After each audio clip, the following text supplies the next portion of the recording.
dizer que depende mais de nós, como nós nos achegamos à sala do trono, quando nós nos achegamos ao nosso Pai. Quer dizer que aquele que tem uma expectativa alta será suprido de maneira superabundante, e aquele que tem uma expectativa pouca será suprido da maneira que também vem ao Pai. Deixa eu te dizer uma coisa: quantos aqui querem gerar algo diferente na terra?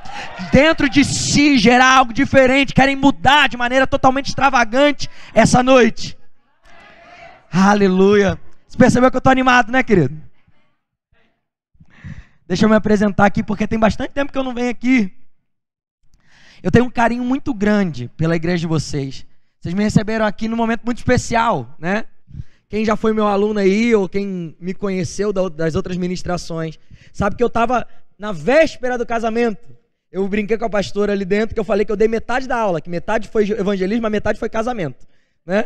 Que eu falava direto da Fernanda. Então deixa eu apresentar essa mulher, a mulher mais linda que já pisou nesse lugar. Fica de pé, meu amor. Olha lá pra eles. Dá um tchauzinho, meu amor. Ela odeia essa parte, ela odeia. Tudo que eu tenho de ir pra frente, a Fernanda tem de ir, sabe? É por isso que a gente é equilibrado. Deus tem me dado essa mulher ajudadora do nosso ministério. Gente, o meu ministério é tão diferente depois que eu casei. Tem 2 anos que eu estou casado, quase 2 anos. E também tem quase 2 anos que eu vim, né, aqui. E, rapaz, eu vou te falar, tem sido um equilíbrio muito grande. A Fernanda tem me ajudado, uma mulher ajudadora que tem compreendido o nosso chamado e tem caminhado não atrás de mim, mas ao meu lado, fazendo esse ministério acontecer. Eu sou tão grato por isso. Eu costumo dizer que a minha obrigação hoje é subir aqui pregar, é subir e dar aula, mas com certeza a pior parte do ministério é com ela, porque ela que cuida de tudo, ela que vê tudo, e eu não sei mais nada da minha vida, é ela que cuida. Entendeu? Glória a Deus por isso, que a mulher sábia, né, que tem edificado minha casa. O que é bom na Fernanda é que quando você olha para a Fernanda, você sabe alguma coisa ao meu respeito. É só olhar para ela que você vê logo e fala assim: Rafael é um homem de oração, com certeza. Né? Você só olhar para ela que você sabe que eu sou homem de oração, porque Deus foi bom comigo, não foi? Aleluia. Querido, deixa eu te dizer, para você que não me conhece, quantos aqui nunca ouviram falar de mim na vida? Rafael, Jesus, nunca ouviram falar? Levanta a mão, pode ficar. Pecador. Brincadeira. Tô brincando, brincadeira, gente. Eu sou pastor na Igreja Batista de Lagoinha, na sede lá em Belo Horizonte. Fui ordenado lá pelo pastor Márcio Valadão, nosso pastor, glória a Deus por isso. Mas eu tenho dado aula em alguns seminários aqui e, né, como eu dou aqui, eu também dou em outros seminários. E Deus tem me chamado para esse ministério do ensino da palavra. Então eu tenho rodado o Brasil ministrando nas igrejas ou então em alguns seminários. Aquilo que Deus tem me comissionado, e a parte que Deus repartiu para mim, nesse ensino do corpo, é a parte de cristologia. Então eu tenho dado aula das matérias de realidades, Cristo é aquele que cura, autoridade que vocês tiveram ontem aqui, né, com outro professor. Mas aqui nesse seminário particular eu vou dar aula de evangelismo. E aí você pode falar assim: poxa, mas você acabou de falar que você é da cristologia, que a sua área é cristologia. Tem tudo a ver, né? Rafael Jesus dá aula sobre Cristo, né? Não tinha nem para onde fugir, né? E evangelismo tem alguma coisa de cristologia que ele tem tudo a ver. Porque se você não entende que você é a imagem de Cristo, você não vai conseguir evangelizar. Agora, se você entender quem você é e que você é a imagem desse Cristo, você não vai conseguir não evangelizar. Eu tenho percebido, e talvez seja, eu costumo dizer que eu estou pastor, mas eu sou evangelista. Porque talvez é o ministério mais latente na minha vida, é o que eu amo fazer, eu amo estar envolvido nisso. Apesar de Deus ter me chamado desse tempo, agora eu tenho dado tanto de mim na área do ensino. Querido, deixa eu te dizer, o evangelismo é algo maior do que aquilo que a gente pensa, maior do que aquilo que a gente acha que é. E é essa noite eu quero chegar em algum lugar aqui, e na verdade eu vou falar sobre evangelismo, mas eu quero falar profundamente sobre esse chamado. Por quê? Porque a gente precisa entender o que de fato é evangelizar. Porque senão corre o risco da gente sair daqui achando que simplesmente uma ação no sábado é o que a gente foi chamado para fazer.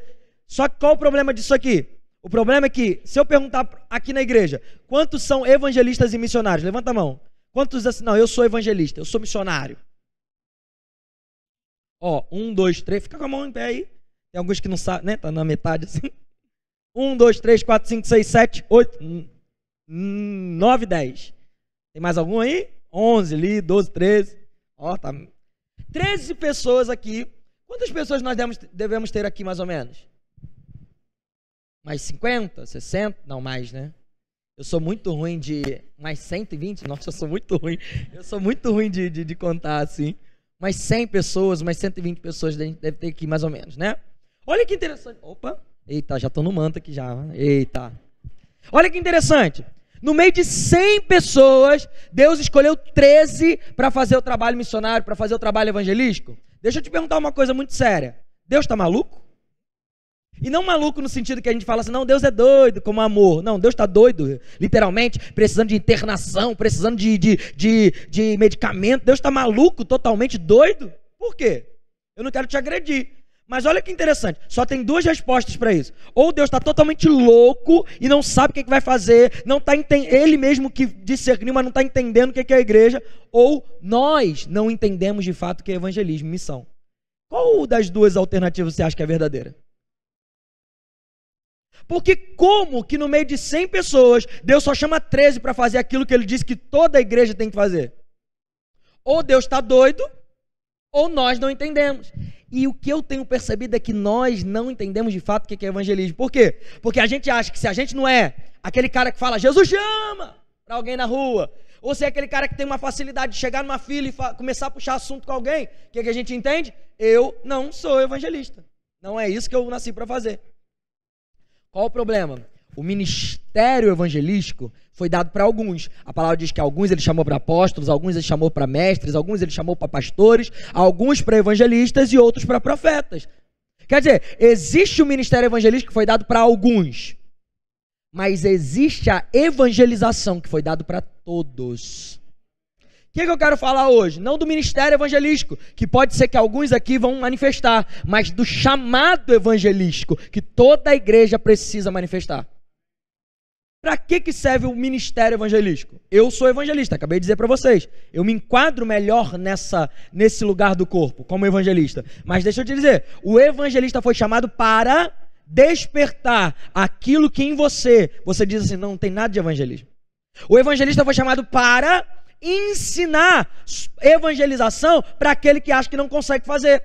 Evangelista foi chamado mais até do que para ir na rua evangelizar, para despertar em você que às vezes acha que você não tem nada de evangelista, como evangelizar. Aonde? Aonde você já está inserido. Querido, você vai perceber que o evangelismo que você precisa fazer não é algo tão difícil assim. Por quê? Porque tem a ver com quem você já é. Deus, ele sabe quem você é e ele te escolheu para esse propósito e ele colocou em você uma semente para a evangelização.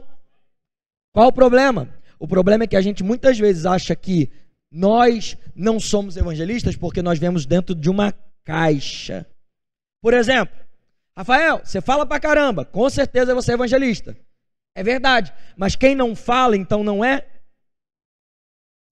Você está entendendo? Ah não, evangelista é aquele meu amigo. Por quê? Porque ele chega em qualquer lugar e faz amizade. Isso é ser evangelista. Logo, eu que sou tímido, não sou. Ah não, meu amigo é muito extrovertido. Ele chega, conta piada, ele é bem aceito. Então logo ele é evangelista.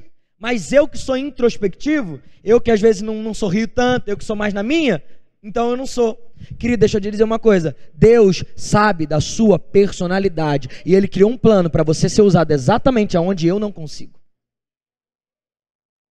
Tem um lugar para esse evangelista, a voz do trovão, né? Tem um lugar para esse evangelista como João preparando o caminho, dizendo arrependei-vos. Tem um lugar. Mas, querido, também tem um lugar para aquele que vai acessar pessoas através de testemunho. Tem um lugar para aquele que vai acessar pessoas através da sua vivência. Tem um lugar que vai acessar pessoas através da sua característica, através da sua atitude. Deixa eu te dizer, evangelismo não é falar, evangelismo é fazer. Há uma cultura na igreja, não digo nessa igreja, mas uma cultura na igreja geral, que a gente precisa quebrar. Qual a cultura? De falar de Jesus. Como assim? A gente tem que parar de falar de Jesus. Gente, eu não vou fazer essa aula, não. Eu não vou fazer esse seminário, não. Esse seminário é herege, né? Tá falando? Não é verdade. A gente tem que parar de falar de Jesus. E a gente tem que começar a ser Jesus nas ruas. A gente tem que começar a andar como Jesus. A gente tem que começar a viver como Jesus. As pessoas precisam voltar a ver Jesus nas ruas. Ninguém aguenta mais ouvir falar dele e não ver ele andando. Deixa eu te dizer uma coisa, querido. Você não foi chamado para falar dele. Você foi chamado para ser ele. Aleluia! Eu já fico aleluiado, você percebe, né? Aleluia, tem tanta coisa que eu quero falar aqui. Antes de a gente começar propriamente a mensagem, que isso aqui só foi a introdução, deixa eu fazer um merchan básico aqui. Gente, como eu disse, eu tenho dado aula então de cristologia. Eu escrevi há um ano atrás um livro sobre realidades da nova criação, que é uma matéria que vocês vão ter aqui com um cara fantástico. É incrível. Usei muito da referência do que ele usa também no meu livro. Mas para lançar esse livro tem um custo. E esse custo, para nós que vivemos como missionários, é algo, tem que ser da fé de fato, né? Então Deus me deu uma estratégia. Qual a estratégia? Esse material que eu vou apresentar para vocês. Esses aqui são caderninhos de anotação, feitos de maneira totalmente artesanal por mim e pela minha esposa, costurados, tem de couro, tem de tecido, tem impresso, tem lá do Mario, tem lá do Star Wars, tem de tudo quanto é coisa que você possa imaginar. Mas é um caderninho de anotação, todo pensado para quem precisa ou gosta de anotar bastante. Então ele tem uma folha especial, gramatura especial, com uma coloração especial para não cansar a vista. Olha isso, tecnologia, gente. E a gente entendeu que isso aqui foi a forma e a ferramenta que Deus nos deu para juntar o montante de dinheiro que a gente precisa para lançar o livro. Então todo o dinheiro arrecadado na venda desses caderninhos são exclusivamente para o lançamento do nosso livro, que em nome de Jesus vai sair esses meses aí, aleluia. Você pode dar um amém aí, querido?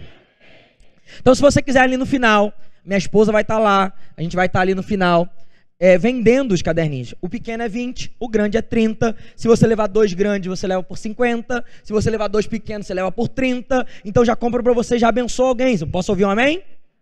Olha para a pessoa que está do seu lado aí. Fala assim, você vai me abençoar hoje. Agora olha para o outro lado aí. Fala assim, eu vou te abençoar hoje. Ó, foi mais fraco isso aí, hein? Eu vou abençoar foi mais fraco, hein? O que aconteceu? Querido, é sério, se você puder e quiser nos abençoar, a gente vai estar ali atrás, mas se você não puder hoje nos abençoar comprando o caderninho, faça de um outro jeito. Se você tem Instagram, adicione lá a nossa marca, @ministério_UK, U de urso, K de coinonia, tá? UK. A gente tem também a maquininha ali, então você pode comprar no débito, no crédito, tá tipo Casa Bahia, tá, gente? Então, mas vamos pro que interessa, abre a sua Bíblia aí comigo em Gênesis 1. Vamos começar essa aula do começo, né?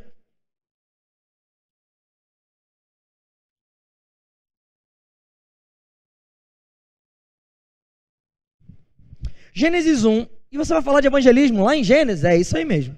A gente precisa entender o início, de onde começa essa questão missionária, e por que a gente precisa entender esse chamado evangelístico. Olha que interessante, Gênesis 1, versículo 1, vai dizer assim, quantos abriram, diga amém. No princípio criou Deus os céus e a terra era sem forma e vazia, e havia trevas sobre a face do abismo, e foi, pulou aqui, e havia trevas sobre a face do abismo, e Deus e disse Deus, haja luz, e houve luz. Deus viu que a luz era boa, e separou a luz das trevas, e Deus chamou a luz de dia, e as trevas chamou de noite. Passaram a tarde e a manhã, e esse foi o primeiro dia. Olha que interessante isso aqui, querido. Lá no começo de todas as coisas, nós precisamos entender que Deus, na sua infinita criatividade, Ele está gerando dentro dele mesmo aquilo que seria a criação de todas as coisas. Quer dizer, Deus está imaginando o mundo, Deus está imaginando tudo dentro dele para depois soprar isso para fora, para depois colocar isso para fora. A palavra de Deus nos diz que a criação, a máxima criação de Deus é o homem, sim ou não? A palavra também diz que Ele ama o homem de maneira intensa. Ele coloca o homem como se fosse a plenitude daquilo que Ele criou. Ele coloca o homem como sendo a menina dos seus olhos. Quer dizer, Ele tem um amor pela humanidade maior do que tudo que Ele criou. Acima de tudo que Ele criou está o homem, está a mulher. Na verdade, até a mulher tá mais assim um pouquinho, né? Que a versão 2.0 do homem é a mulher, né? Ele primeiro fez o aplicativo e depois melhorou, né? Adão e depois melhorou. Mas olha que interessante. Pensa aqui comigo. Deus criou o homem e a mulher no primeiro dia? Não. A palavra diz que ele cria o homem e a mulher em qual dia? Sexto. O último dia de criação, porque depois ele descansa. Olha que interessante. Se o homem e a mulher são a criação máxima de Deus, se o homem e a mulher são a criação mais amada por Deus, e ele já tinha gerado dentro dele, quer dizer, ele já tinha imaginado dentro de si tudo, inclusive o homem e a mulher, por que ele não cria primeiro o que ele mais ama? Por que ele não cria primeiro Adão e Eva? Talvez a gente, na nossa ansiedade, eu digo isso porque eu não sei se você percebeu, eu sou um pouquinho agitado, quase imperceptível. Mas na nossa ansiedade, o que a gente vai fazer? Quando a gente tem que escolher entre duas coisas, o que a gente faz? A gente faz o que a gente mais ama, o que a gente mais gosta. Por exemplo, quando lá sua mãe mandou você limpar a cozinha, mas você estava vendo a série do Netflix, o que você fez? Eu vou ficar aqui no Netflix. Quando a sua esposa fala assim, ô meu querido marido, você tem como arrumar a cama hoje? Aí você fala assim, eu estou tão bem deitado aqui, né? O que eu vou fazer? Vou ter que levantar, vou ter que arrumar a cama. Depois vai desarrumar de novo, vamos ficar por aqui mesmo. Não é isso? Já vi os homens se identificando aí, balançando a cabeça. Eita, que a gente é assim. Estou abrindo meu coração aqui. Estou aproveitando para pedir perdão, entendeu? Mas olha que interessante. Geralmente a gente, quando tem duas escolhas ou várias escolhas, a gente escolhe aquilo que a gente mais ama para fazer primeiro. A gente escolhe aquilo que a gente mais gosta para fazer primeiro. Mas Deus não cria o homem aquilo que ele mais ama primeiro. Por quê? Porque ele precisa estruturar aquilo que o homem necessita para colocar o homem em cena. Imagina se ele coloca o homem no vácuo do espaço. Não teria o que era necessário para o homem sobreviver, mas agora Deus está fazendo diferente. Ele vai criando todas as coisas que são necessárias para Adão, para colocar Adão no lugar do Éden, que já tinha tudo ao seu dispor. Em outras palavras, como uma mãe que está gerando um filho, Deus está preparando o quarto do bebê, Adão, e isso é o Éden, com tudo que ele necessita para colocar Adão e Eva nesse lugar. Deixa eu te dizer uma coisa, quando Deus te chamou, ele preparou o que você precisava antes. Deixa eu te dizer uma coisa, querido, você está sentado aqui pensando assim, como é que vai ser esse negócio de seminário? Como é que vai ser essa escola? Será que eu vou conseguir levar até o final? Deixa eu te dizer uma coisa, quando Deus chamou para sentar nesse lugar, ele preparou o Éden antes, ele preparou o recurso antes, ele preparou o prover antes. Você só tem que estar e desfrutar do Éden que ele já te preparou. Quer dizer, querido, não fique travado com aquilo que você não consegue compreender agora. Comece, faça e tome o passo que Deus te pediu, para que no decorrer dessa caminhada, você desfrute de tudo aquilo que o seu Éden tem para oferecer. Ok? Mas agora que o homem está naquele lugar, agora que a Eva está naquele lugar, a palavra diz que tem tudo que eles necessitam para sobreviver. Mas algo interessante aqui é que a primeira coisa que Deus cria é a luz. A palavra diz que Deus ele criou, na verdade, todas as coisas, né? Ele cria os céus e a terra, certo? Mas a terra estava como? Estou sentindo vocês meio tímidos. Eu vou descer aí para ajudar vocês. Não sei nem se vai dar microfonia, mas deixa eu ficar. Evangelista gosta de estar perto, né? Então não consigo ficar muito no púlpito. A palavra diz que ele cria a terra, os céus e a terra, mas como que está o céu e a terra? Olha que interessante. Deus criou a terra, Deus criou o céu, e isso por algum motivo está sem forma, vazio. Talvez seja difícil da gente entender esse começo de criação, mas quantos aqui desenham, por exemplo? Quantos aqui sabem desenhar, gostam de desenhar? Tem alguém aqui? Um aqui. Mais alguém? Gosta de pintar, de desenhar, fazer design, alguma coisa assim parecida? Tem uma galera ali atrás. Quando a gente desenha ou a gente faz um design, você começa a criar com um rascunho, não é? Você primeiro bota lá um fundo, você bota lá um traço. E depois que você faz o rascunho, você faz o quê? o desenho final, depois você faz o design final.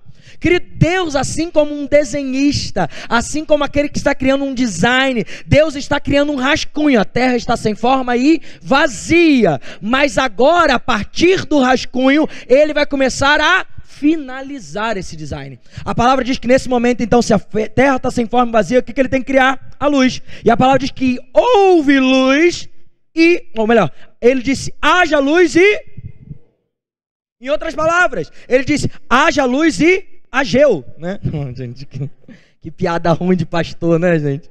Eu tenho que contar essa piada porque senão você não ri, entendeu?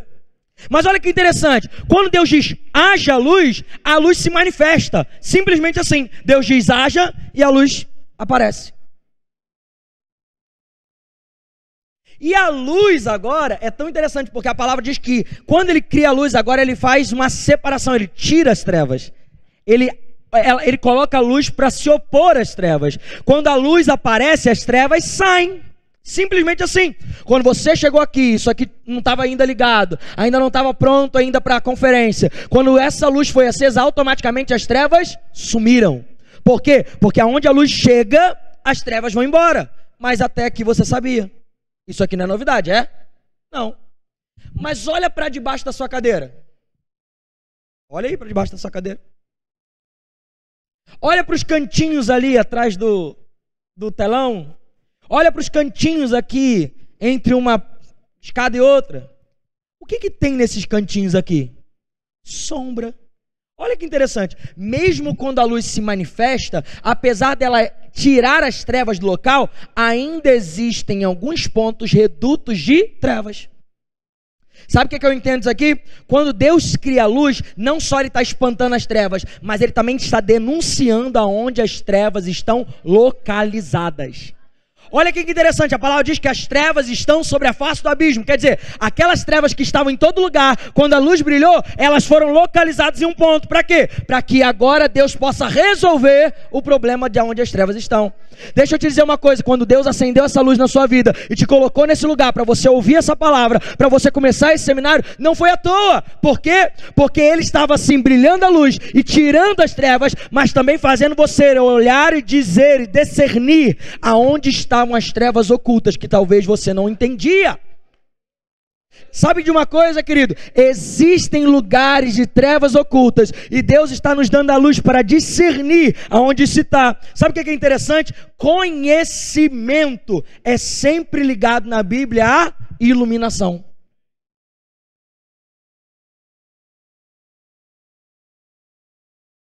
Conhecimento sempre tem analogia bíblica com luz. O que você vem fazer durante esse tempo aqui?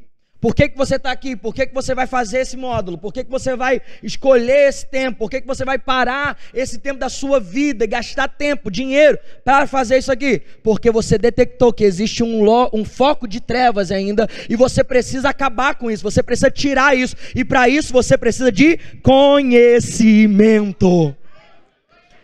Conhecimento bíblico vai te dar, querido, aquilo que nenhuma conferência simplesmente pode te dar, porque conhecimento não é um estágio de um dia, você não vem aqui receber algo simplesmente nesse dia, mas conhecimento é algo que fica impregnado em você, e toda vez que você precisa, ele brota.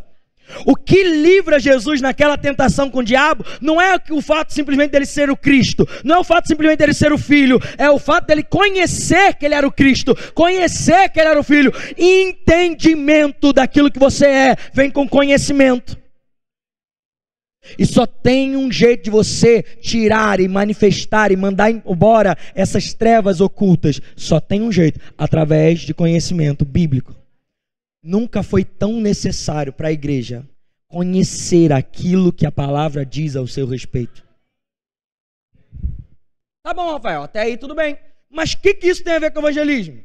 Olha que interessante, nós não vamos conseguir fazer o ID, nós não vamos conseguir evangelizar se a gente não entende de fato o que é isso. Quem nós somos chamados para ser. Olha aqui, a palavra diz que em Gênesis 3, o homem e a mulher caem em pecado. É o momento que eles comem lá do fruto proibido. É o momento que eles comem lá da jaca espiritual, né? Que não é maçã, né? Maçã não pode ser, que é muito pequenininho. Deve ser uma jaca, deve ser um negócio mais robusto. Eles comem lá do fruto proibido. E nesse momento eles são separados de Deus. Sabe o que é engraçado? A partir desse momento, Adão e Eva veem Deus como inimigo.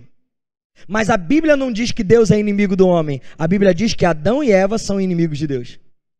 Sabe o que a gente precisa entender para entender sobre evangelização? Em primeiro lugar, mudar a nossa ótica daquele que sempre achou que Deus era nosso inimigo. Quando na verdade, nós por causa do pecado nos tornamos inimigos de Deus. Sabe o que é interessante?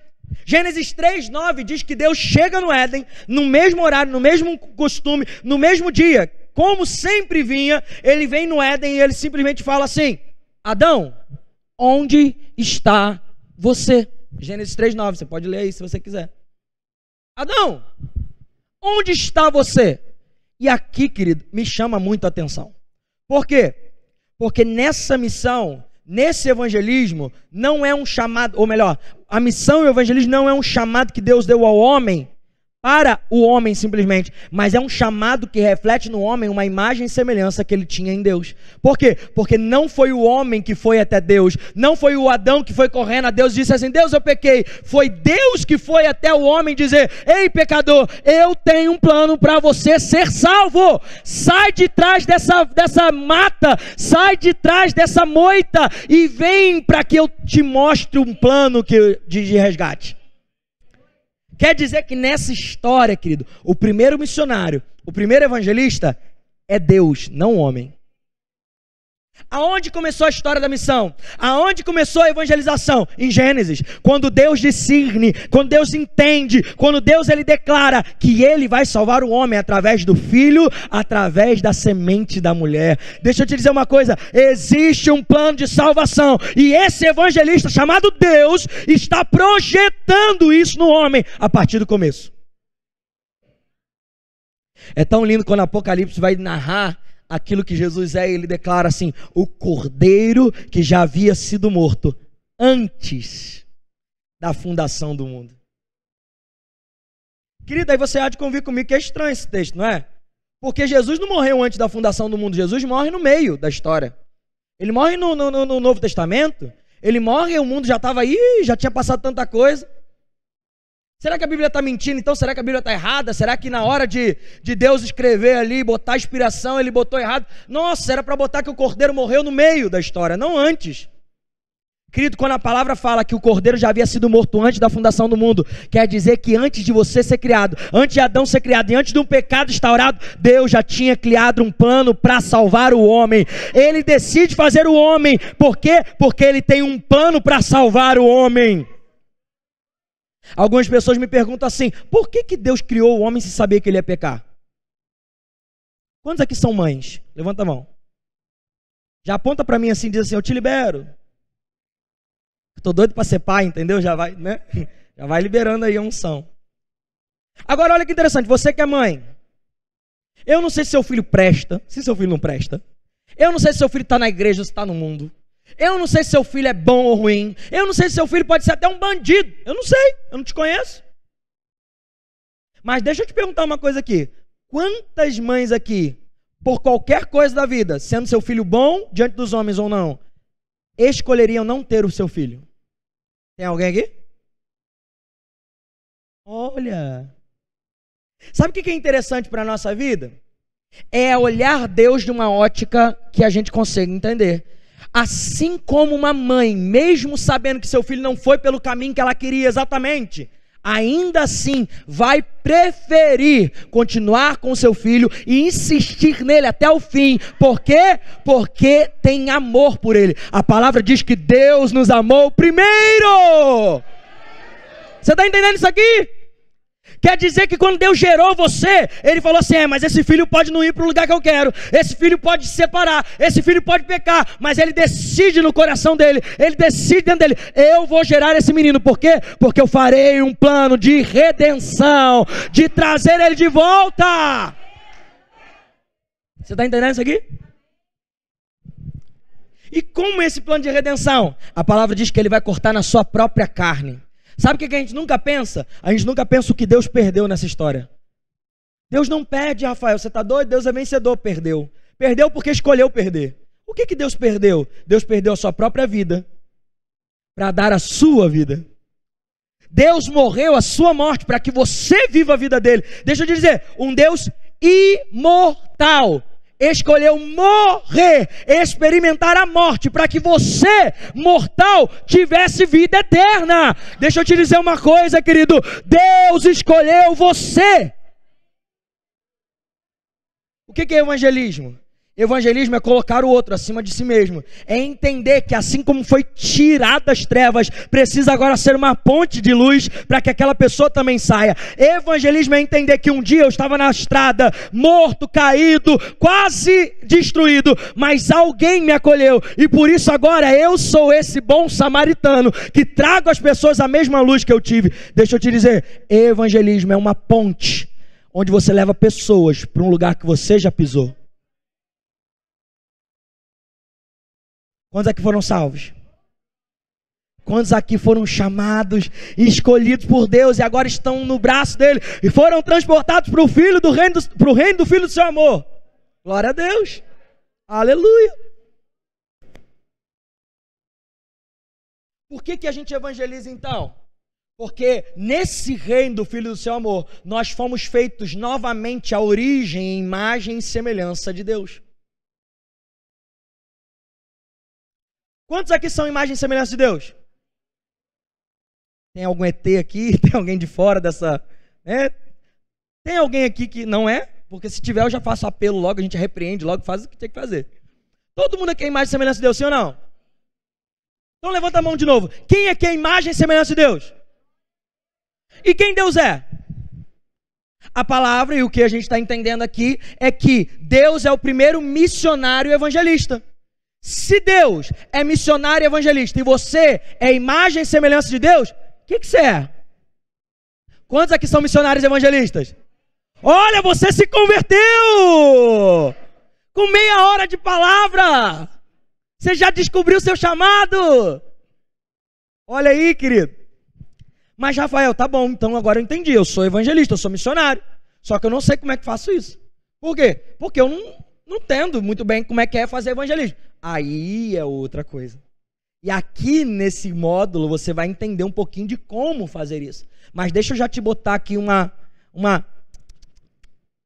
aguinha na boca. Como fazer isso não vai ter que mudar muito aquilo que você já é.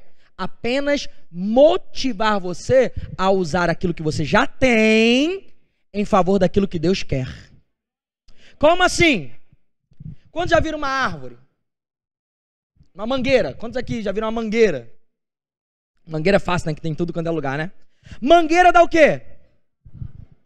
Gente, me ajuda aqui. Vamos me ajudar a pregar. Mangueira dá? Goiabeira dá?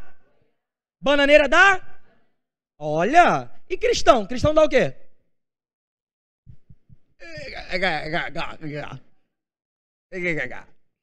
Sabe o que eu tenho percebido, querido? Que a gente conhece, isso já foi falado, você já sabe de cabo a rabo, mas a gente conhece uma árvore pelo fruto. A mangueira só é mangueira porque dá manga. Se a mangueira desse goiaba, ela não seria mangueira, ela seria goiabeira. Sabe o que eu tenho percebido? Porque muitos cristãos não sabem o fruto que tem que dar, talvez estejam dando outro tipo de fruto. O que isso significa? Talvez nós não sejamos o tipo de árvore que nós imaginamos. Talvez você ache que você é um cristão, mas você é uma mangueira. Talvez você ache que você é um cristão, mas você pode ser uma bananeira. Por quê? Porque o fruto vai determinar qual é a árvore. E o fruto que o cristão precisa dar é Cristo. O fruto do cristão é ser parecido com Cristo. Qual o problema? O mundo, e você pode olhar para o mundo, será que a gente tem visto os cristãos parecendo com Cristo? Como a gente teria que ver? Aí você fala para mim, isso aí já começou a ser pesado, já vem esse evangelista, já vem esse missionário, falar que eu tenho. Calma, querido, é verdade, você tem. A grande comissão não é uma grande sugestão, né? A palavra diz, ide, é um mandamento, ponto. Mas, entretanto, todavia, eu tenho uma notícia boa para você. Você vai cumprir esse mandamento com algo que você já tem. Por quê? De novo, quantos aqui já viram uma mangueira? Todos nós. Você já viu uma mangueira? Alguma vez na sua vida você passou por uma mangueira e aí de repente você viu lá a mangueira assim, ó.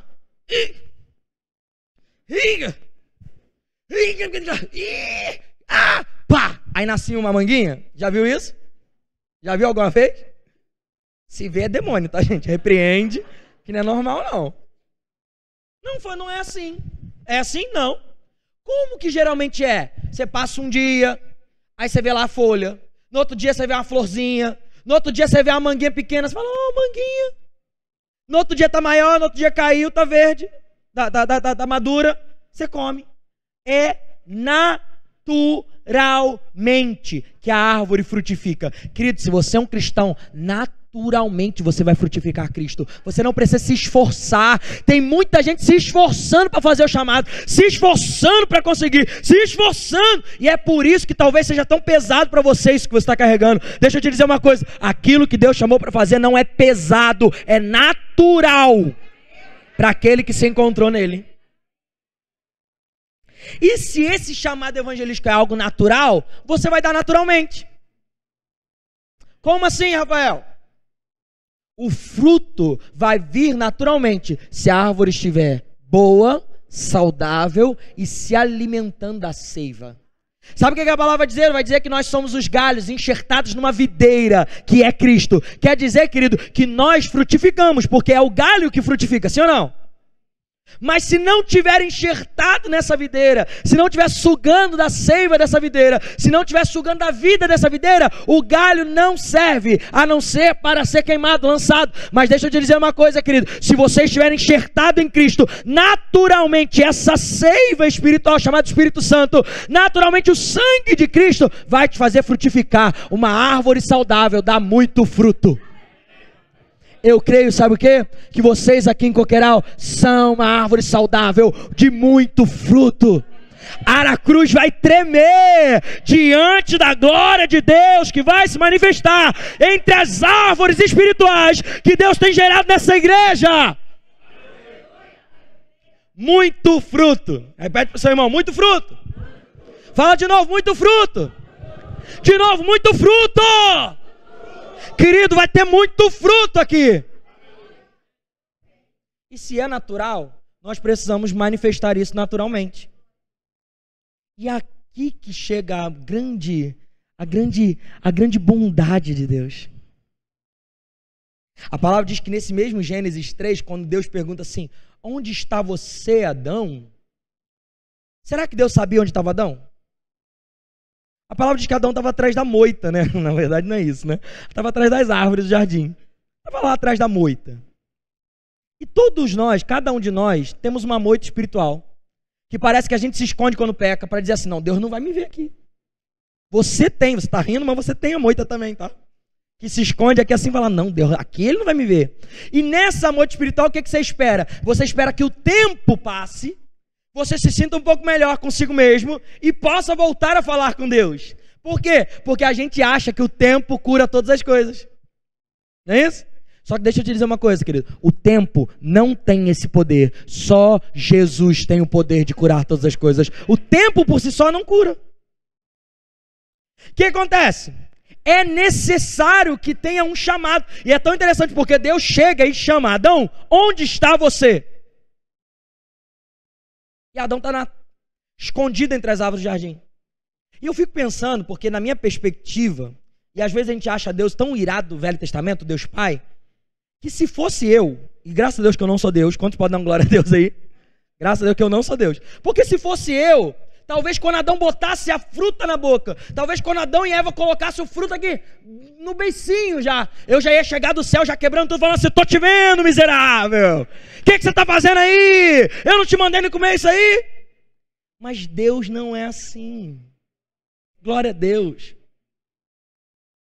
Porque como a gente lê a Bíblia, teria que ser mais ou menos assim. Adão e Eva comem do fruto, comem daquilo que eles têm, e aí o céu fica negro. E o magma da terra borbulha. E as rochas começam a tremer. Então Deus diz com uma voz muito cinematográfica, tipo Thanos, né? Irei matá-lo, Adão. Mas é assim que a Bíblia conta? Não. Diferente daquilo que a gente imagina que seria o melhor, ou que seria o proceder desse Deus que a gente acha que entende, a palavra diz que é diferente. A palavra diz que ele vem como sempre veio, do mesmo jeito, na mesma hora, como de costume. E ele chama Adão. Adão, onde está você?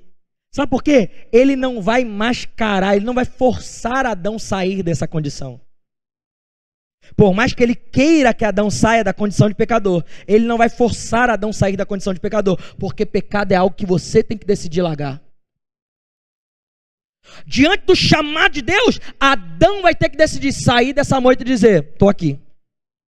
Deixa eu te dizer em outras palavras para você entender. Deus não vai te tirar do armário. Deus quer que você quebre esse armário e saia dele, para que ele possa transformar tudo que há em você de ruim, tudo que há em você de podre. Deus vai transformar, a menos que você, ao menor sinal de que você queira sair desse lugar. Adão é chamado. Quantos aqui já ouviram, e a Bíblia fala o tempo todo disso, muitos são chamados, mas poucos são escolhidos. E aí o que a gente entende disso aqui? Deus está escolhendo quem ele quer. Só que se eu te disser que isso é uma visão muito rasa daquilo que Deus está falando, porque isso imputa a responsabilidade para Deus, quando na verdade a responsabilidade é nossa. O que Deus tinha que fazer, ele fez. Ele morreu naquela cruz e ele verteu o seu sangue, fez um caminho. Caminho quer dizer que ele estabeleceu um lugar, mas é você que tem que andar. Tem uma responsabilidade na igreja. Muitos são chamados e poucos são escolhidos. E se Deus não faz acepção de pessoas, por que poucos são escolhidos? Qual é o seu nome? Qual? Ivanildo? Devanildo? Devanildo. Eu sou Deus. Jesus, para facilitar aqui, né? Já ficar. Jesus vai fazer um chamado essa noite. Vai falar, Devanildo, vem. Vem. Pode vir. Ó. Olha, o Devanildo veio. Tá vindo. Tá vindo. Tá chegando. Tá chegando. Tá chegando. Chegou. Quer dizer que o Devanildo fez o quê? Respondeu ao chamado. Agora senta lá, Devanildo, de novo. Obrigado por me ajudar. O que a gente acha que é o chamado de Deus? A gente acha que Deus está falando assim, Devanildo, vem. Vem, Devanildo. Vem, Devanildo. Vem, vem, vem, vem, vem. Querido, Deus está chamando. Quem vai ter que responder ao chamado é você. Quer dizer que muitos são chamados e poucos são escolhidos. Por quê? Porque a palavra diz que a voz de Deus está ecoando sobre toda a terra, mas poucos estão ouvindo e poucos estão respondendo a esse chamado. Quantos aqui querem responder ao chamado de Deus? Quantos aqui querem sair de trás dessa moita e falar, Deus, eu pequei, me ajuda? Evangelismo vai passar por esse lugar. Por quê? Porque se você não entende que você um dia estava lá nessa moita e você teve que responder esse chamado, talvez você não entenda que você tem que fazer o mesmo convite para outras pessoas. Ei, Adão, onde está você? Assim como Deus perguntou um dia, e você saiu desse lugar e falou assim, Deus, eu preciso. As pessoas estão clamando. A palavra diz que a criação, ela geme, ela aguarda ansiosa pela manifestação de quem? De Deus? Não, dos filhos de Deus. Quer dizer, querido, que aquilo que Deus tinha que fazer, Ele fez na cruz, mas agora a obra está continuando, através de quem? Da igreja. Deus não vai descer de novo para fazer aquilo que é a atribuição da igreja. Você é o corpo dele, querido, é você que tem que ir. Agora, sabe o que me chama a atenção dessa história toda? A palavra diz o seguinte, que Deus chega e pergunta, Adão, cadê você? E Adão aí meio fica, não sei se eu vou, não sei se eu não vou. E de repente Adão sai de trás daquela moita e fala assim, ó Deus, estou aqui. Ó, sabe o que acontece? Tive medo, porque eu estava nu. Eu estava pelado. E eu não podia encontrar com você pelado. Eu não podia encontrar com você desse jeito. Eu não podia te ver desse jeito, porque eu estava impróprio. Eu não estava legal para te ver. Sabe o que é interessante isso aqui? Deus sabia que Adão estava nu? Antes do pecado ele estava nu? E depois do pecado? O que mudou? Para Deus nada, mas para Adão tudo. Adão estava nu antes do pecado, mas por que ele não via sua nudez? Porque antes do pecado, os olhos de Adão eram fitos em Deus, tudo que ele via era glória, tudo que ele via era Deus, tudo que ele tinha expectativa era estar com Deus, era se relacionar com Deus, mas no momento que o pecado entra, Adão muda a ótica, ele para de olhar para Deus e começa a olhar para si mesmo, e ele vê que ele está nu. Meu Deus, eu estou nu! E isso me impede de estar com Deus, a minha nudez. Sabe o que é tão lindo de Deus? A palavra diz que Deus, ele fala assim, você está nu, Adão, e isso te impede? Tem problema não. A palavra diz que Deus vai lá, ele pega um animal que não tinha nada a ver com pecado, ele tira a pele desse animal e coloca agora cobertura. Ele cobre o homem e a mulher da sua nudez. Em outras palavras, aquilo que Adão está dizendo assim, eu não posso te ver por causa disso, Deus está dizendo assim, então eu vou dar um jeito para que você volte os seus olhos para mim. Lembra de Isaías 6? Eu vi o Senhor no céu, no alto sublime trono, os querubins e os serafins estavam ao seu redor, clamando, santo, santo, santo é o Senhor dos exércitos, a sua orla, os seus vestidos manavam glória, o seu cetro estava empoderando, e essa glória fazia as portas tremerem. Imagina essa visão. Imagina comigo aqui, você tendo essa visão. Você saindo de casa para trabalhar, abriu a porta, pá, Deus lá no trono. Os querubins ao redor. Imagina. Pensa aqui. Gente, teatraliza aqui comigo, por favor. Imagina essa visão. E agora, nesse momento, a palavra diz que Isaías, ele está olhando para essa visão, ele está olhando para tudo isso, e ele diz, ai de mim que vou perecendo, porque sou um homem de lábios impuros, eu habito num povo de impuros lábios, os meus olhos viram o rei. O que ele está dizendo? Eu vou morrer, porque eu vi, eu não posso ver. Agora, deixa eu te perguntar uma coisa muito séria aqui, rapidinho, entre a gente aqui, só entre a gente. Quem é mais sábio, Deus ou Isaías? Quem é mais sábio, Deus ou Isaías? Então, quem é Isaías para dizer que não pode ver Deus, se Deus escolheu se apresentar a ele? Quem é Isaías para dizer não posso te ver? Foi ele que pediu para ver Deus? Não, Deus escolheu se apresentar. E agora ele está dizendo não posso ver? Quem é você, Isaías? Em outras palavras, se recolha a sua insignificância, Isaías. Eu escolhi me apresentar. Não foi você que escolheu me ver. Só que sabe o que é interessante? A palavra diz que Isaías não tem jeito. Ele está olhando para as suas falhas, ele está olhando para os seus defeitos, está dizendo, eu não vou conseguir, eu não posso ver Deus porque eu tenho lábios impuros. O que a palavra diz que Deus faz? Ele sai, um querubim sai do altar com uma tenaz, uma brasa viva, e vai até Isaías e toca onde, Isaías? Aonde? Toca nos lábios. O que Isaías tinha acabado de dizer? Eu não posso ver Deus porque eu tenho lábios impuros. O que Deus está dizendo? Ah, Isaías, não tem problema não. Então eu purifico os seus lábios. Agora, volta a olhar para mim, Isaías. Para de olhar para você, para aquilo que você não pode, para aquilo que você não tem, para aquilo que você não consegue. E começa a olhar para Deus. Só tem um jeito de fazer evangelismo. Não é olhando para você, é olhando para Deus. Só tem um jeito de responder o chamado. Só tem um jeito de dizer, eis-me aqui, envia-me a mim. Só tem um jeito, não é olhando para as suas falhas, porque se você olhar para aquilo que você tem, você vai se ver pecador. Mas olhando para Deus, você se vê justo, santo, irrepreensível, pronto para equipado. Deixa eu te dizer, querido, evangelismo não tem a ver com aquilo que é as suas limitações. Evangelismo tem a ver com aquilo que Deus é, ilimitado. Ninguém aqui vai fazer evangelismo porque pode. Todo mundo aqui vai ter um negócio. Ah, eu não sei falar. Eu não sei muito Bíblia. Ah, eu sou tímido. Ah, eu sou meio... eu não consigo. E quem disse que tem a ver com o que você consegue? Se tivesse a ver com o que você consegue, você não estava nem aqui. Porque o que você conseguia era ir para o inferno. A única coisa que a gente conseguia por vontade própria era ir para o inferno. Que não é nem o nosso lugar, mas esse lugar a gente ia direto. Com vontade. A palavra diz que o inferno foi feito para Satanás e seus anjos, mas a gente está indo para lá com vontade própria. Aê, deixa eu ir para o inferno. Agora, o lugar que você não consegue é exatamente isso que separou para você, porque a palavra diz que Ele criou para você um céu, Ele criou para você um lugar, Ele criou para você um Éden, tem um lugar para você porque você foi transportado para a família de Deus. Deixa eu te dizer uma coisa, é exatamente o que você não consegue que você vai ter. A graça te fez ter aquilo que você não consegue, e é pela graça que você vai evangelizar. É o conhecimento disso. É o conhecimento disso, querido. Eu falei que ia ser natural, como uma árvore que dá fruto. Isso é verdade. Eu comecei a evangelizar muito cedo. 9 anos de idade, eu já lembro de eu passando na porta, sabe, fazendo aquele tipo de evangelismo. Eu podia estar em qualquer lugar, domingo de manhã, mas estou aqui te perturbando. Aquele do louvor, né? Sabe? Podia estar aqui te perturbando, domingo de manhã. Aquele louvor, né, que a gente conhece. É tipo isso, eu fazia muito isso. Desde 9 anos de idade, minha igreja é muito missionária, muito evangelista. Então eu fazia esse evangelismo. Só que sabe o que despertou em mim a questão e eu entendi, caraca, eu nasci para isso?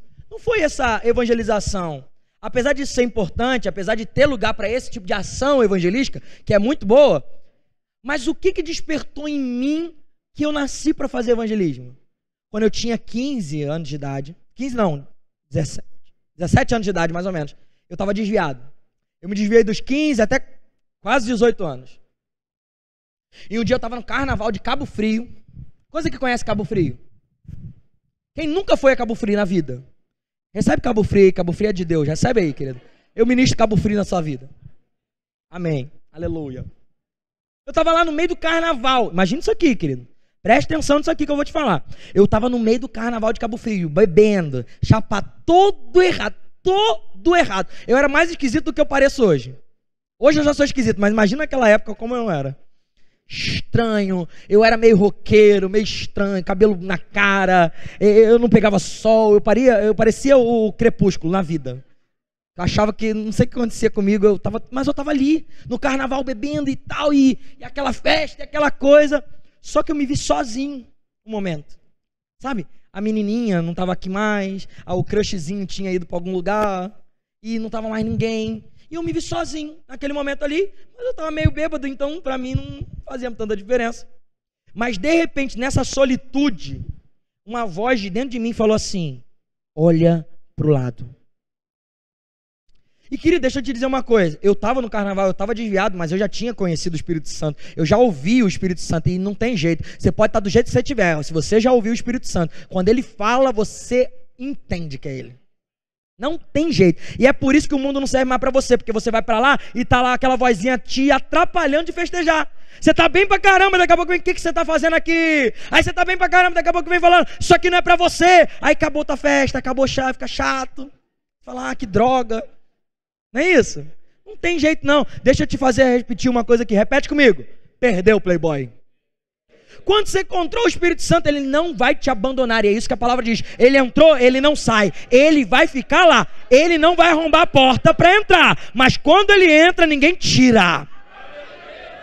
E é por isso que você está estragado para o mundo. Você está pensando em ir para o mundo? Que legal. Você está pensando em desfrutar daquilo que o mundo tem? Pode desfrutar, mas sabe o que acontece? Você não vai ser aceito pelo mundo, porque você é alguém com a camisa do Flamengo, na torcida do Vasco. Não tem jeito, o mundo vai te rejeitar. E é por isso que quando eu estava no mundo, parecia que toda a confusão era comigo. Estava todo mundo bem, deu uma confusão, era com o Rafael. Aconteceu qualquer coisa, Rafael. Não sei o que. Eu falava, gente, que isso? Que ignorância. Mas eu estava nesse dia lá no meio do carnaval, e Deus, ele brilhou dentro de mim e falou assim, olha para o lado.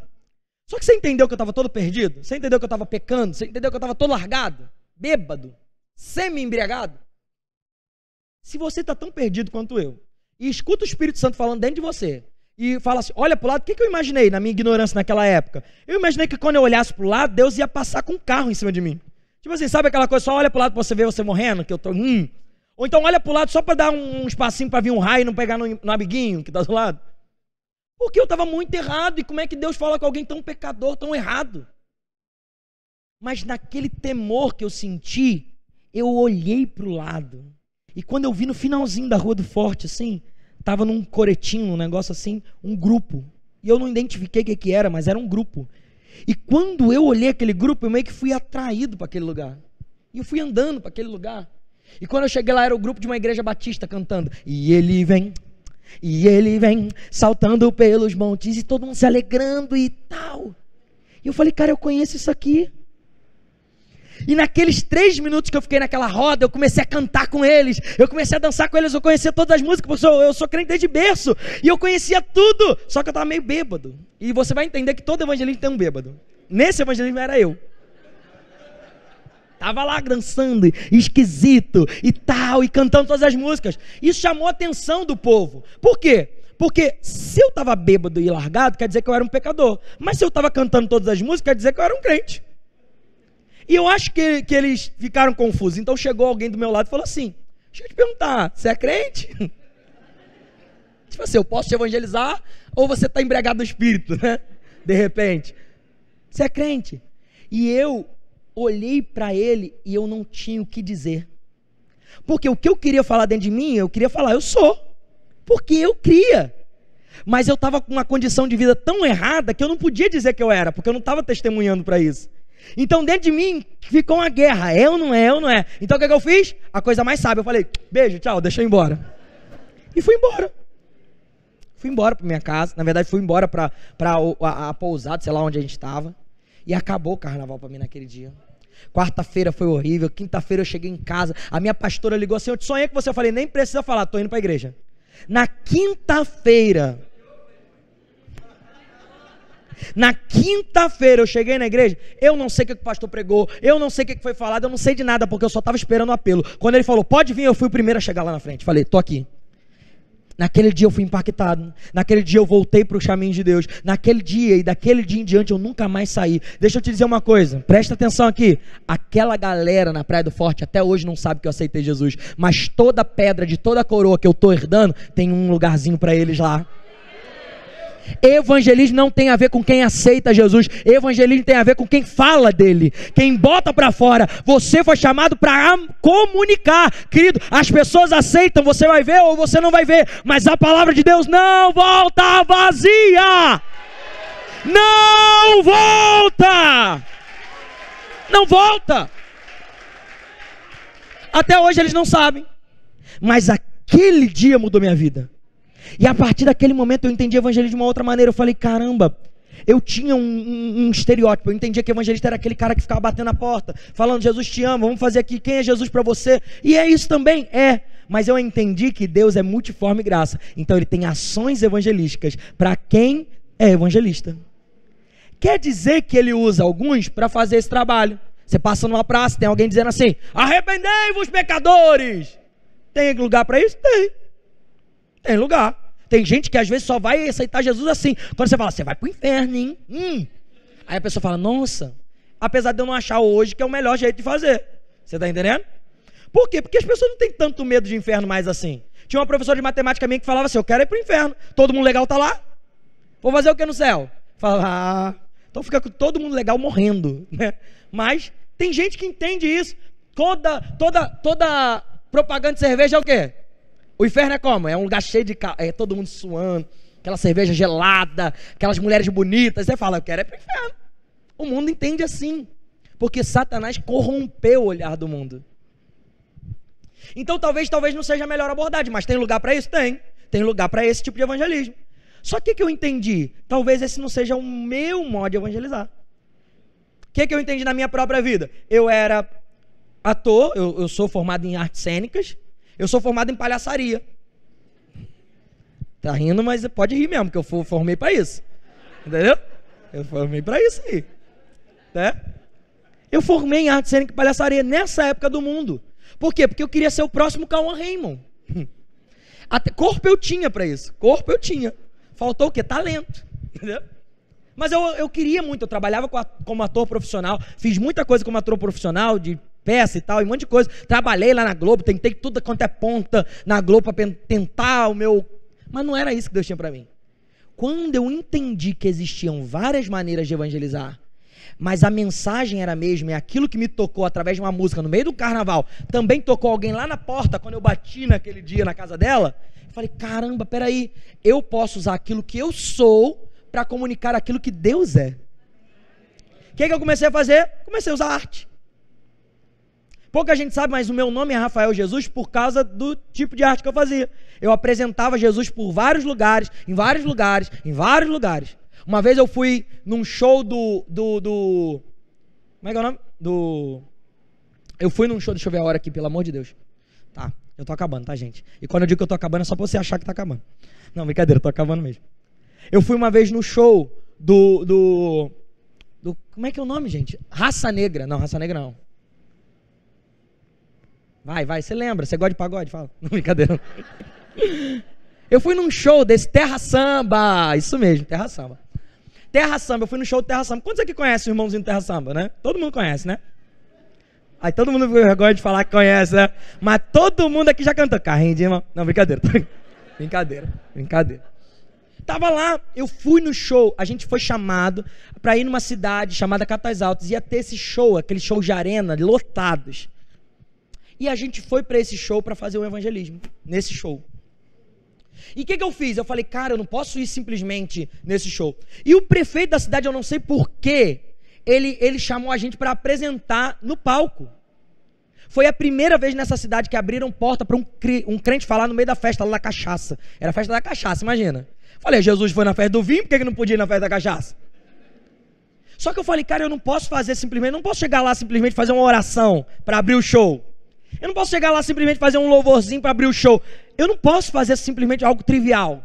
Tem que ser algo que vai impactar para que as pessoas falem disso. E eu fiz o quê? Eu fui vestido de Jesus. Eu tinha um cabelo grande, né? Vocês lembram? Alguns lembram, né? Eu tinha cabelo grande, a barba grande. Vesti de Jesus, botei uma capa de Jesus e fui sozinho para o show. Imagina, 2.000 pessoas no show, e eu andando, Jesus andando no meio do show, Henrique Cristo, né, andando. O que esse cara tava, quem é esse doido? E eu andando no meio do show. E eu comi meu hambúrguer, eu tomei meu Guaraná, e as pessoas começavam a falar, quem é você? Eu falava, Jesus, prazer. Imagina que doideira é essa. E de repente eu tô lá na barraquinha tomando meu suco, e aí 2 amigos nossos chegaram, e eles me puxaram da barraca assim, ó.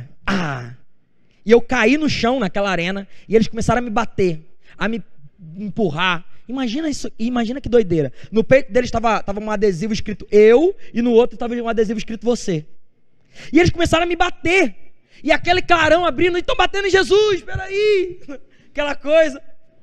E de repente eles trouxeram uma cruz, e me conduziram até o palco daquela festa. E naquele lugar eu fui crucificado. Eu morri, fui tirado daquela cruz. E alguém da coxia lia, certamente ele não está aqui, porque certamente ele ressuscitou. E nesse momento eu pegava aquela coroa de espinho que eu estava e eu lançava aquela coroa de espinho. E eu peguei o microfone daquela festa do Terra Samba e comecei a dizer, meu nome é Jesus, eu sou o único caminho, a verdade e a vida. Ninguém vai ao Pai se não for por mim. Ninguém tem um caminho melhor do que o meu. Eu sou o único nome que importa ser adorado. Eu comecei a profetizar. E quando eu desci daquele palco, tinha uma fila imensa me esperando para entender o que estava acontecendo, para entender o que era aquilo. E a gente começou e veio os outros garotos que estavam comigo e começamos a evangelizar naquela festa.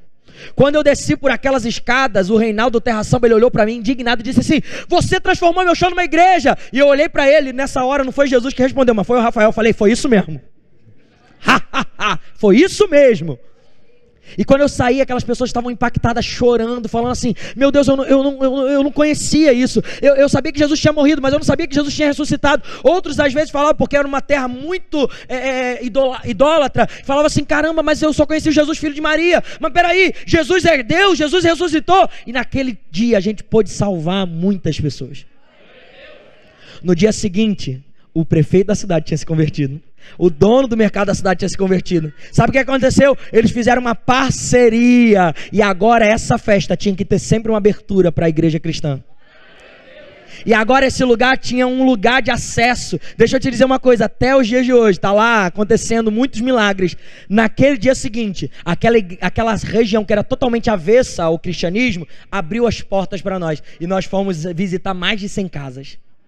Numa casa específica eu entrei, tinha uma mulher, uma senhora, e ela não andava, e a casa dela era cheia de imagens, e era uma casa muito, muito fechada, sabe, muito mofo, e era algo muito feio. E eu conversei com aquela senhora, e eu me apresentei para ela, eu falei assim, meu nome é Rafael Jesus, e eu conversei com ela, junto com o pastor, e aquela senhora foi nos levar no portão andando. Ela foi curada naquele momento, foi andando. Quando ela chegou em casa, quando o filho dela chegou em casa, ela estava lavando a louça e o filho dela assustado. O pastor me contou depois, assustado. O que aconteceu, mãe? Você estava na cadeira de roda, agora você está aí lavando louça. Ela falou, filho, senta aí que eu preciso te dizer, Jesus esteve aqui. Deixa eu te dizer uma coisa, querido. Deus me chamou para fazer com a minha arte aquilo que eu precisava fazer no reino. Como Deus chamou para fazer? Você é mecânico? Você é médico? Você é design de sobrancelha? Você é manicure? Você faz chup-chup, picolé, sacolé? Eu não sei como é que vocês chamam aqui, como é que é? Chup-chup, é tudo isso? O que você foi chamado para fazer? Você foi chamado para tocar alguma coisa? Você foi chamado para fazer viagens? O que você foi chamado para fazer? Tudo que você foi chamado para fazer é para glorificar a Deus. Eclesiastes 3 vai dizer, tudo que vier em minha mão, faça conforme a tua força, porque para a sepultura, para onde você vai, não há obra e não há nada. Quer dizer, aquilo que Deus te deu como dom, é para aqui, é para agora. É para Ele. Faça conforme a tua força, faça para a glória dEle. Quer dizer que evangelizar não é necessariamente você ir numa praça. Pode ser isso também. Evangelizar é você usar aquilo que você já tem e já faz parte de você e simplesmente usar isso com o propósito de alcançar vidas. Se eu sou mecânico, como que eu evangelizo como mecânico? Não sei, mas você que é mecânico sabe. Eu vendo cachorro quente, como é que evangeliza? Eu não sei, mas talvez você vai falar assim, ó, Jesus é igual cachorro quente. Como assim? Pode ter molho, pode ter ervilha, pode ter tudo, mas o que importa mesmo é o que está dentro, é a salsicha. Eu não sei como é que você vai evangelizar, querido. Eu sei que você é melhor do que eu para dizer como você vai fazer. Por quê? Porque você sabe seu dom, você sabe seu talento. E nesse momento eu vejo o balãozinho subindo na tua cabeça dizendo assim, ah, é isso. Nossa, eu nunca usei isso. Eu sempre gostei de escrever, mas eu nunca usei isso para Deus. Eu sempre gostei de fazer arte, mas eu nunca usei isso para Deus. Nossa, eu toco tão bem, mas eu nunca usei isso para Deus. Nossa, eu faço unha tão bem, mas eu nunca usei isso para Deus. Querido, levanta do seu lugar para parecer que está acabando.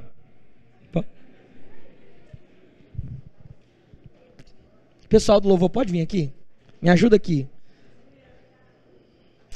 Querida, isso é só a introdução daquilo que você vai ter aqui durante essas semanas. Meu Deus do céu.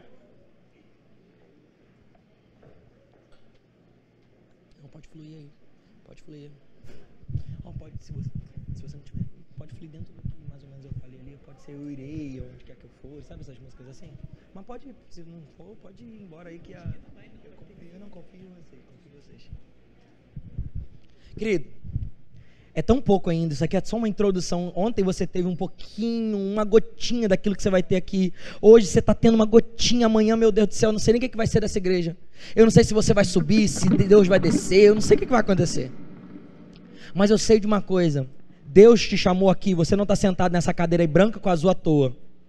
Você sentou aí porque Deus queria te chamar para um novo tempo de conhecimento, de entendimento, de reconhecimento de quem Ele é. Não perca essa oportunidade, porque eu sei que na sua cabeça vai vir um monte de coisa dizendo assim, será que eu posso? Será que eu consigo? Será que eu consigo pagar? Será que eu consigo ir? Será que eu vou ter tempo para fazer? Querido, deixa eu te dizer uma coisa, nós temos tempo para tudo que a gente dá prioridade. Você trabalha pra caramba, mas pra Netflix você tem tempo para ver uma sériezinha, não tem? A gente dá tempo para aquilo que a gente tem prioridade. Talvez esse tempo que Deus está te chamando é para você dar prioridade para o ensino, para o entendimento de quem você é, para o entendimento de como corresponder àquilo que Deus te fez ser. E assim como hoje você entendeu tanta coisa nesse curto espaço de tempo, você entendeu que é evangelista, que é missionário, você entendeu que vai fazer isso de forma natural com aquilo que você já tem como dom, que você vai alcançar pessoas como você sabe que precisa alcançar, com aquilo que você já tem, com aquilo que você fala com naturalidade. Tão curto espaço de tempo e a gente vai entender tanto mais isso aqui, querido. Coloca a mão na tua cabeça aí, de forma profética. Repete comigo assim: eu sou uma árvore de muitos frutos. Eu sou chamado para evangelizar. Eu irei aonde o Senhor quer me levar e eu falarei aonde o Senhor quer que eu fale. Pai, em nome de Jesus, Deus, sobre essa igreja, Espírito Santo, que começa um novo tempo, recomeça um novo tempo de ensino, de palavra, Senhor, e manifesta unção de sabedoria e conhecimento. Pai, que em nome de Jesus toda semente lançada aqui não seja usurpada, tirada pelo diabo, mas que ela caia em terra produtiva e gere frutos excelentes. Deus, manifesta o teu querer sobre nós, manifesta a tua glória sobre nós. Espírito, dá discernimento espiritual para entendermos aonde nós podemos fazer o que o Senhor nos chamou para fazer. Mais do que falar, Senhor, nos ensina a ser aquilo que o Senhor nos chamou para ser. Mostra, Senhor Deus, na naturalidade de cada um de nós aquilo que nós já temos como dom, como linguagem para falar do teu amor. E assim como nós um dia fomos alcançados, que nós podemos estabelecer essa ponte para alcançar outros. Espírito Santo de Deus, vem sobre nós, vem sobre nós. Nós te adoramos, Deus.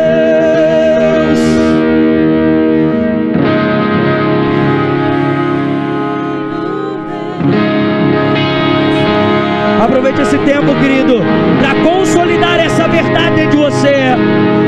Deus te chamou e Ele está esperando você responder.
Agora eu quero que você tome uma atitude aí. Se Deus está fazendo um chamado, você precisa atender a esse chamado. E eu acredito que você está aqui como quem diz: eu não vou voltar para minha casa do mesmo jeito. Eu acredito que você está aqui diante dessa palavra, você vai dizer: eu não posso ficar da mesma maneira. Então o que eu quero te convidar nessa hora? A sair do seu lugar. Vai para frente, vai para trás, vai para o lado, mas sai do seu lugar como um ato profético de dizer: eu não vou permanecer no mesmo lugar, eu não vou permanecer do mesmo jeito. Se você quiser, venha para frente, saia do seu lugar aí, ande, nem que seja uma cadeira, mas mude a sua posição para dizer: eu não aceito ficar no mesmo lugar. E agora sobre esses, querido, sobre você que responde ao chamado, sobre você que saiu da sua posição e disse: Deus, eu quero algo mais, eu quero mais. Oh, sopra, sopra, sopra, sopra, sopra. Vem, vem, vem, vem, vem. Vem, vem, Senhor. Oh, nós te desejamos, Deus.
vem sobre nós. Levante suas mãos como quem recebe algo. Levante suas mãos aí como quem recebe algo.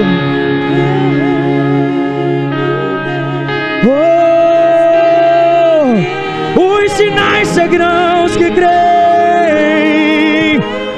Em meu nome expulsarão demônios. Em meu nome falarão em novas línguas. Em meu nome beberão algo mortífero. Em meu nome pegarão em serpentes. Em meu nome imporão a mão sobre os doentes, e esses serão curados. Ide por todo mundo